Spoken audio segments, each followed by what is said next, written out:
Good morning viewers. America చరిత్రలో ఇంత గందరగోళమైన foreign policy మనం ఎప్పుడు చూడలేం. మీరు అసలు ఎప్పుడైనా ఊహించారా? ఒక అమెరికాకి అధ్యక్షుడు ఉదయం ఒక మాట మాట్లాడి మళ్ళీ సాయంత్రానికి అదే మాటకు విరుద్ధంగా మాట్లాడతాడు అని. మీరు చూశారుగా నిన్న ఎన్ని మార్పులు జరిగాయో. డొనాల్డ్ ట్రంప్ ఉదయం ఏమన్నాడో తెలుసా? అమెరికా ఇండియాని, రష్యాను, చైనాను కోల్పోయిందని. కానీ సాయంత్రానికి ఒక ఇండియన్ జర్నలిస్టు ఒక క్వశ్చన్ అడిగినప్పుడు ట్రంప్ మాట పూర్తిగా మార్చేశాడు. అయితే నిన్న అమెరికాకి చెందిన ట్రేడ్ సెక్రటరీ ఇండియా మీద తీవ్రమైన కామెంట్ చేశాడు. కానీ రాత్రి ట్రంప్ మళ్ళీ వేరేలా మాట్లాడేశాడు.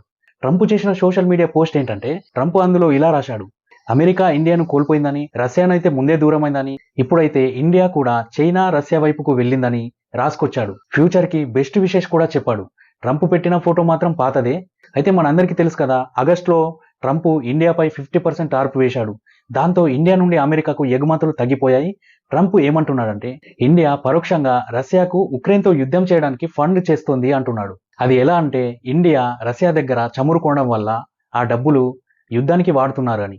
ట్రంప్ అనుకుంటున్నారు టారిఫ్లు పెంచి బెదిరిస్తే ఇండియా కూడా పాకిస్తాన్లా ఒత్తిడికి లోనవుతుందని, మన దారికి వస్తుందని అనుకుంటున్నాడు. కానీ ఇండియా ఒత్తిడికి లోన్ కాకపోవడంతో ట్రంప్ చాలా పెద్ద షాక్కి గురవుతున్నాడు. అయితే ట్రంప్ తన డొమెస్టిక్ ఆడియన్స్ కోసం ప్లాన్ వేశాడు. కానీ మార్నింగ్ చేసిన పోస్టుతో అమెరికా ప్రజలకు నేను ఇండియాపై స్ట్రిక్ట్గా ఉన్నాను అని చూపించాలనుకున్నారు.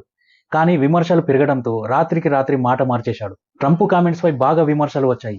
మాజీ national security adviser John Bolton కూడా ట్రంప్ని విమర్శించాడు.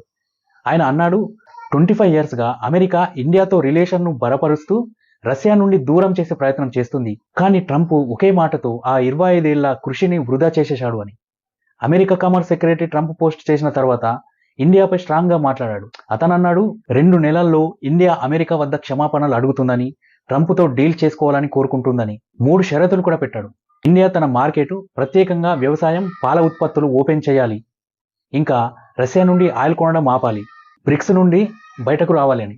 అంటే ఇక్కడ చూడండి, అమెరికా ఇండియా ఫారెన్ పాలసీని కూడా డిక్టేట్ చేయాలనుకుంటుంది. అంటే అమెరికా భారత్ని కీలుబొమ్మగా మార్చుకోవాలనుకుంటుంది. అమెరికా ఆలోచన ఏంటంటే, చైనా ఇంకా ఇండియా సరుకులు ఎవరికి అమ్మలేరు, అమెరికాకే అమ్మాలి, అమెరికానే పెద్ద మార్కెట్ అని. కానీ వాస్తవానికి ఇండియా, చైనా ప్రపంచంలో అతిపెద్ద పాపులేషన్ ఉన్న దేశాలు. మన మార్కెట్ చాలా పెద్దది. ఇంతకీ ట్రంప్ ఉదయం మాట్లాడిన మాటలు రాత్రికి రాత్రి ఏం మాట్లాడాడో తెలుసా? నైట్ వైట్ హౌస్లో ట్రంప్ ప్రెస్ కాన్ఫరెన్స్లో ఇలా అన్నారు: మనం భారతదేశాన్ని చైనాని కోల్పోయామని నేను అనుకోవడం లేదు, తనకు మోదీతో మంచి రిలేషన్ ఉందని చెప్పాడు. ఇలా ట్రంప్ మాట మార్చేశాడు. రోజ్ గార్డెన్లో జరిగిన మీటింగ్ని కూడా గుర్తు చేశాడు. అంటే ఉదయం ఇచ్చిన నెగిటివ్ స్టేట్మెంట్ని సవరించుకున్నాడు. అయితే అమెరికా ఫారిన్ పాలసీ ఇంత కన్ఫ్యూజ్డ్గా ఎప్పుడూ లేదు. ఇది ట్రంప్కి మాత్రమే చెందుతుంది. రోజు రోజు ట్రంప్ పిచ్చెక్కిన మంకిలాగా ప్రవర్తిస్తున్నాడు. ట్రంప్ మార్నింగ్ ఒక మాట మాట్లాడి సాయంత్రం వేరొక మాట మాట్లాడుతున్నాడు. భవిష్యత్తులో ఇది ఎలా మలుపు తిరుగుతుందో చూడాలి. మై డియర్ ఫ్రెండ్స్, ట్రంప్ పై మీ కామెంట్ ఏంటో చెప్పండి. ఈ వీడియోకి ఒక లైక్ చేయండి. ఇలాంటి మరెన్నో ఇంట్రెస్టింగ్ వీడియోల కోసం సబ్స్క్రైబ్ చేసుకోండి.